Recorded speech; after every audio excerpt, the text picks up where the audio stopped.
So error messages and debug mode can be very helpful when it comes to finding and fixing errors. But you also got one last tool at your disposal, which I also want to show you. And that would be the Flutter developer tools. Now, when using Visual Studio Code, you might sometimes be asked when starting your app whether you want to open those DevTools. And of course, you can open them by using this pop-up, but you can always open them by going to View, Command Palette, or by using this shortcut here in Visual Studio Code. And then here you can type Flutter DevTools and choose this Open DevTools option. And here you can then actually open different parts or different pages of those developer tools. But I personally recommend using this option here, Open DevTools in Web Browser. This opens the developer tools in a new browser window, and this window and these tools here are connected to your running app. And you got various pages here that help you analyze this app whilst it's running. For example, you got the logging page where you see various log messages and also potential error messages you might be getting. You got the network page that can help you with debugging network requests that are being sent by the app. And at the moment, we're not sending any network requests, but we'll do that later in the course. You can analyze your app size. You can analyze the app performance, though if that is what you want to do, as mentioned here, you should use profile mode by starting the app in profile mode by clicking this profile button here above the main function.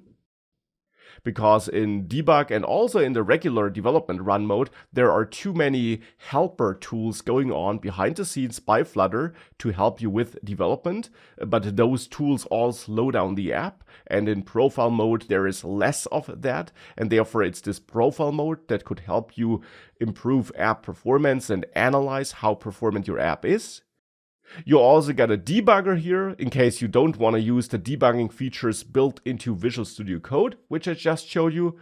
But for this section here, I want to focus on this Flutter inspector, because this inspector can help you with analyzing and optimizing your layouts and inspecting your widgets.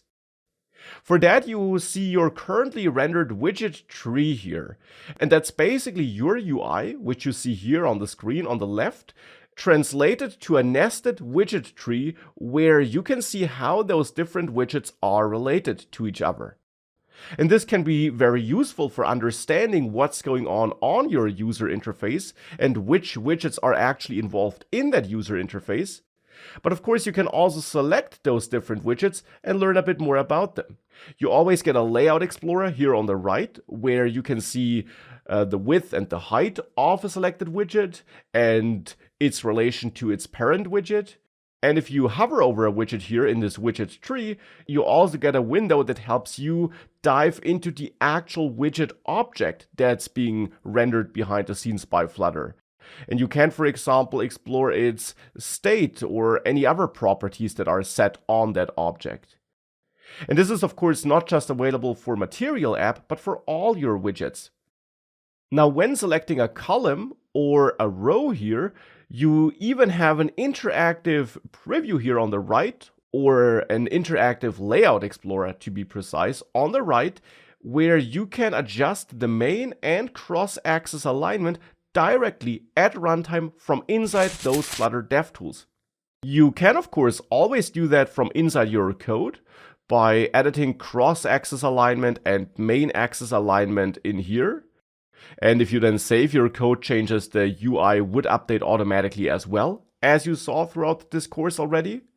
But you can do it in an even more convenient way by using these drop-downs here to quickly try out different settings and see how your user interface changes if you change those settings. For example, here you can see that the identifier of the row I selected here moves around if I switch between start, end, and center for my cross-axis alignment for this row. And you can do this for all your column and row widgets that you have here. And this can be very useful for quickly trying out different options and finding out why certain elements are positioned the way they are positioned. In addition, even for non-column and row widgets, you get this layout explorer here on the right, which helps you understand which width and height the selected item has and how it's related to its parent widget. And you have this widget details tree into which you can dive, where you can also, again, analyze the different properties and settings that are set on that widget. For example, for this text widget, the text that's added to it, the color that was chosen, the size that was automatically derived, and many other things as well. And these can all be very useful features for analyzing your UI. In addition, if you know that you want to analyze a specific widget, but you don't want to search for it manually in this typically quite long widget tree here, you can use this button to select a widget from inside the screen and to also see the widget that is currently selected. So here, if I know that it's actually this chosen answer here which I want to inspect, I can click on it after clicking on this button, and it will then be selected here in this widget tree, and I can then again use the details tree and the layout explorer. If I then want to select another item, I just have to click on this magnifying glass here at the bottom corner, and then I can select another item. So that's all very useful. I can always disable this mode, of course, if I'm done for the day. And in addition to that, I also got some other features here where I can, for example, see some guidelines to understand why things are positioned the way they are positioned and how they are related to each other. For example, why a certain item is centered or anything like that. I can show text baselines to make sure that all my text is aligned the way I want it to be aligned. And if I restart this app here, if I'm on a screen that contains an image, I can also use this last button here to highlight images that are basically too big. In this case, nothing changes because this image here isn't too big, but in other apps you might indeed get some hint here that an image is unnecessarily big because you're resizing it such that it's way smaller than the original image in the file, and in such cases you might want to decrease the image in the file as well so that you're not unnecessarily loading a too big image into memory. Well, and that's it for the DevTools. Definitely feel free to play around with them. Combined with the debug mode I showed you and the error messages that are shown by Flutter if things go wrong, you now do have a solid set of tools that should allow you to find, understand, and fix errors, and it should allow you to build exactly the apps and the app user interfaces that you want to build.